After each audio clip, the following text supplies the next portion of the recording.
For centuries, society has painted a picture that love between men and women is pure, mutual, and divine. The stories tell us that women are angels, that their hearts are made of warmth and healing, that they love deeper and softer than anyone else. But what if this beautiful narrative is actually a carefully constructed illusion, designed to blind people to a far more complex reality? Ancient philosophers like Aristotle looked at human nature without the romantic filter, without the comforting myths that make people feel safe. What they discovered challenges everything modern culture teaches about love, attraction, and the true dynamics between men and women.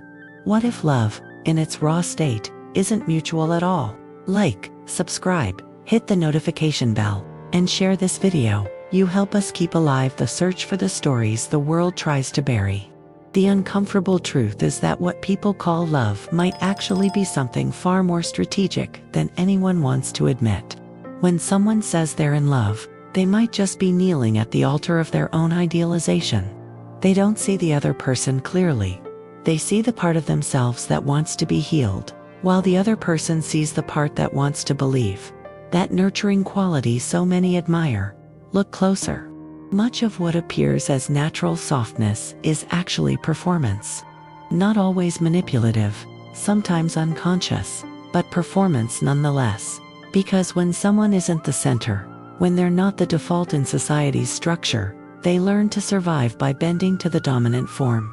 In a world built by men, women bend not out of pure love, but out of necessity. This creates a fascinating dynamic that most people never recognize. When looking at a romantic partner, what are they really seeing?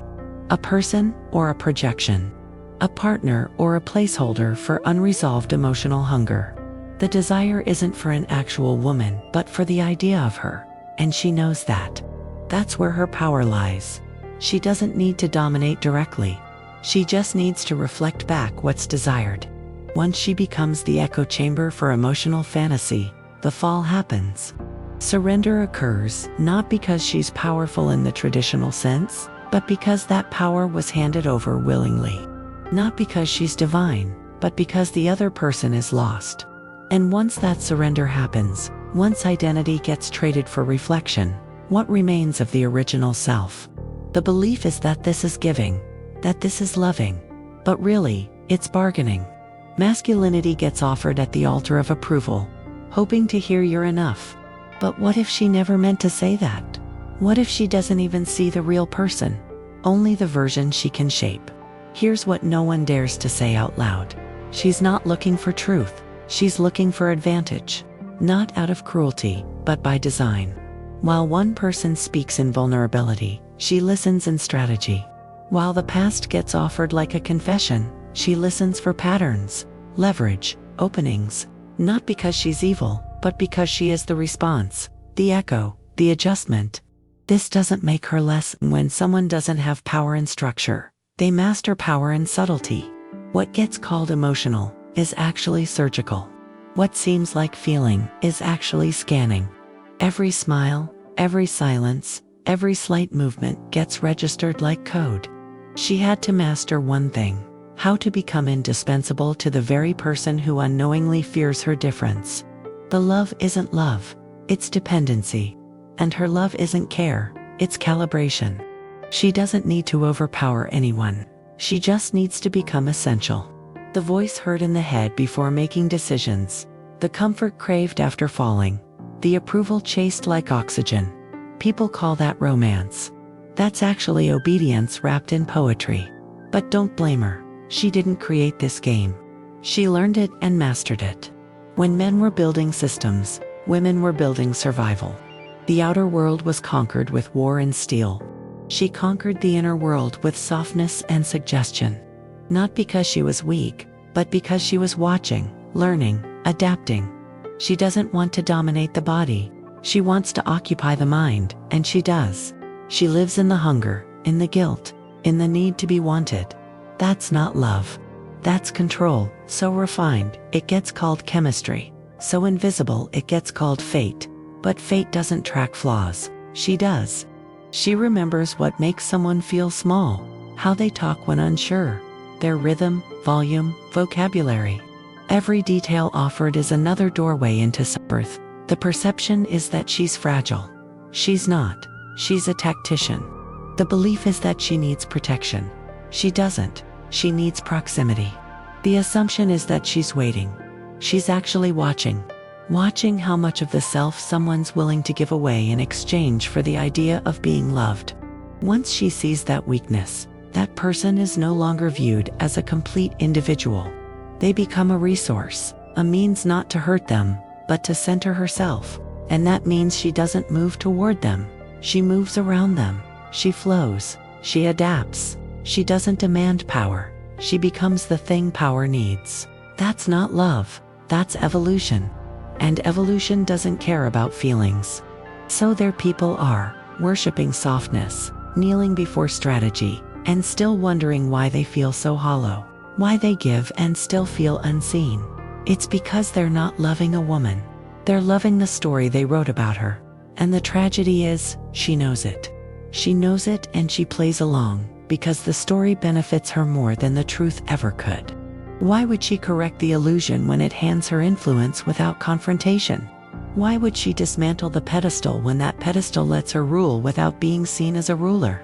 People call her mystery, call her feminine, say she's hard to understand, but there's nothing mysterious about it. They just don't want to see the clarity hiding behind comfort. She is not hiding, there's just a refusal to look. Because the moment someone admits that her kindness might be calculation, that her tenderness might be a tool, that her affection might be a mirror not of worth but of her will, they'll have to admit something else. That the version reflected back is a lie they needed more than they ever needed love. She doesn't need to deceive with words. Self-deception with meaning already happened. She simply adapts to the role cast for her. And when she no longer needs them, when the utility ends, when usefulness expires, the role ends too. Then comes the claim that she changed, that she stopped loving, that she grew cold. But maybe she didn't change. Maybe she just stopped pretending. Maybe she just stopped feeding the version of herself that kept someone emotionally obedient. And there they are, confused, broken. Not because she left, but because their reflection left with her. They didn't lose love. They lost the part of themselves that only existed through her approval. Now there's emptiness, because wholeness was never there to begin with. They were stitched together by the attention of a woman who knew exactly how to give just enough to keep them chasing, and just little enough to keep them insecure. That's not her fault. That's theirs. Because self-worth got built around her gaze, and when she stopped looking, identity collapsed. Aristotle wasn't trying to attack women. He was describing nature. But that kind of clarity is unbearable. People would rather be seduced than confronted, rather be needed than be real, rather be loved through illusion than seen in truth. But she sees, she always saw. She saw how badly someone needed her to be perfect, how desperately they wanted to be enough, and she used it. Not maliciously, but instinctively. Because when form is reaction rather than creation, strength becomes the mastery of perception. Learning how to manipulate attention, how to provoke emotion, how to center oneself through another's vulnerability. And when it's done well, they won't even notice. They'll call it fate, call it magic, call it love. But it's not magic, it's measurement. She is not mysterious, she's meticulous. Every pause, every tear, every gesture, it's not random, it's deliberate. She's not emotionally lost. She's emotionally literate. She knows the grammar of the heart better than they do. And she edits them, silently, strategically, until they're speaking her script without realizing they forgot their own.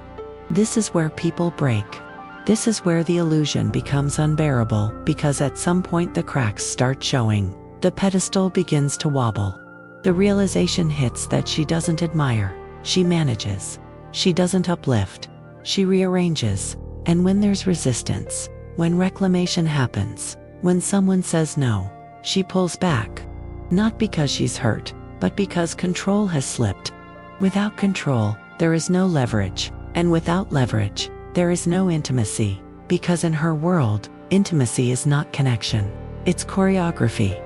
And the dance has been to her rhythm without even knowing the music was hers. The dance happened because it felt like love, because it felt familiar, because the myth of grace wrapped itself around loneliness, like silk around skin. But it wasn't grace. It was gravity. There was no falling in love. There was falling into orbit around her moods, needs, around her silence and reactions. That felt like closeness, but closeness without clarity is just captivity.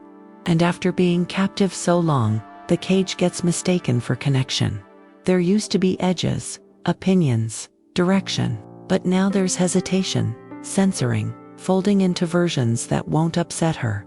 The claim is it's because of love, but real love doesn't ask for something.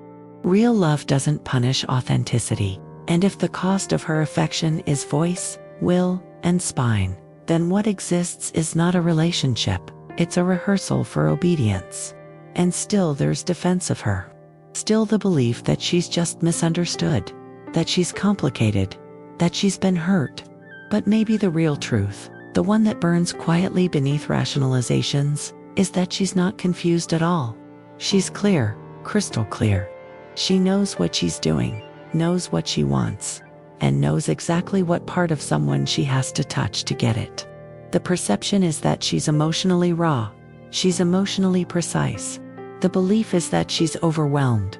She's calculating. Every outburst, breakdown, every retreat, those aren't weaknesses, they're tools. Because in a system where male is power and female is deviation, the only way to win is to make him hand over his power willingly. And it happened. Power got given up like a gift, thinking it made someone noble. But it didn't. It made them predictable. Predictable people are easy to break. So when she pushes buttons, it's not by accident. She's been mapping those buttons since day one. Every compliment was a probe. Every "I love how honest you are" was a calibration. She doesn't want the soul. She wants the pattern. Because once she knows it, she owns it. And the moment she owns it, she owns the person. That gets called intimacy. But that's not intimacy. That's influence masquerading as love. Here's the deepest betrayal, the one that won't be spoken of. The part that knows she doesn't admire. That behind her eyes she's not looking at a complete person. She's looking at a project. That strength isn't admired, it's tolerated. That vulnerability isn't honored, it's archived, stored for later when it's useful. The belief is that she's nurturing wounds, but really she's memorizing them. Because whoever knows where it hurts, controls when it hurts. And so silence continues, because speaking up would mean destroying the fantasy. Because the only thing scarier than losing her is realizing she was never theirs to begin with, that they were hers. The pedestal was never a tribute.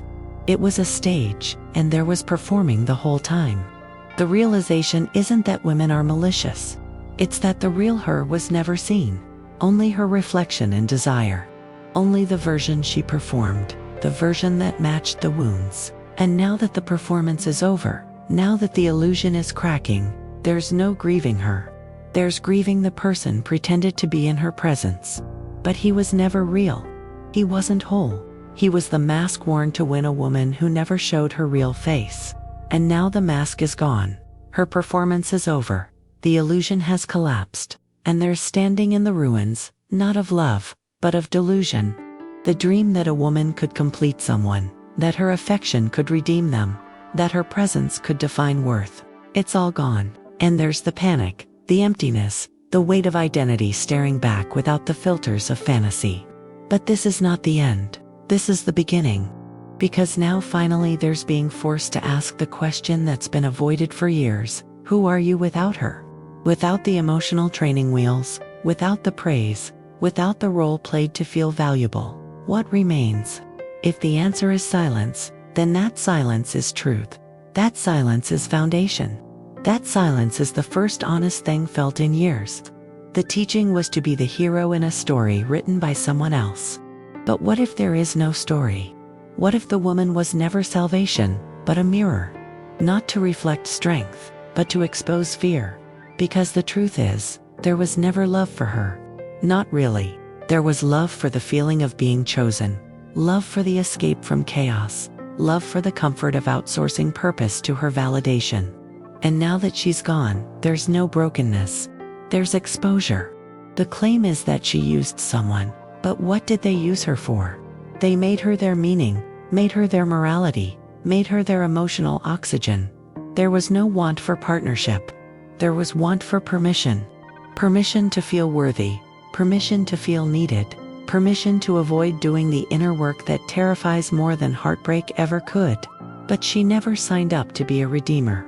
She simply walked into the role cast for her and played it well.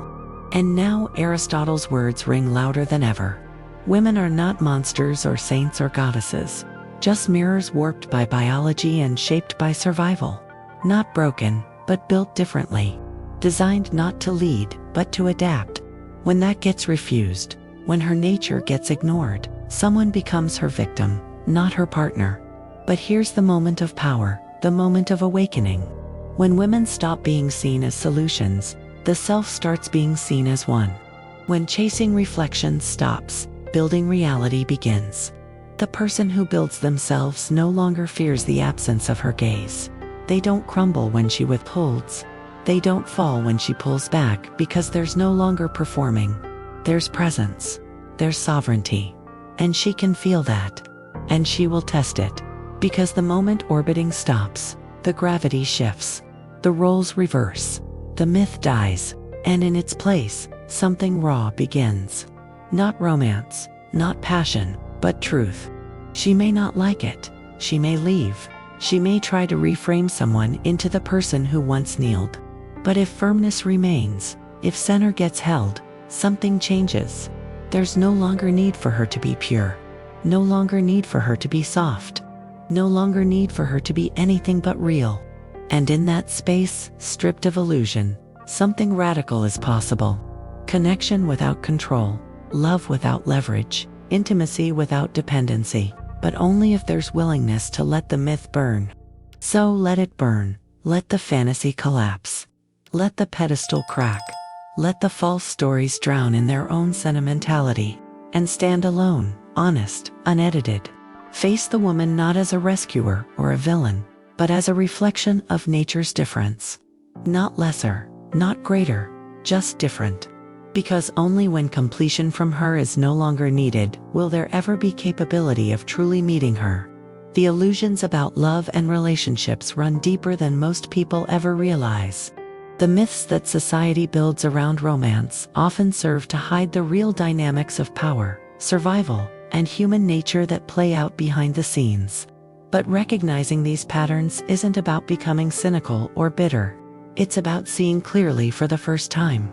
Have you ever noticed these dynamics in your own relationships? Have you ever felt like you were performing a role rather than being yourself? What other relationship myths do you think society needs to examine more honestly? Share your thoughts in the comments below, and let's continue this conversation. The uncomfortable truths about human nature don't make love impossible. They just make it real. And reality, however harsh, is always better than living inside a beautiful lie. If this made you think, wait until you see what we'll reveal in the next video. Subscribe now and don't miss it.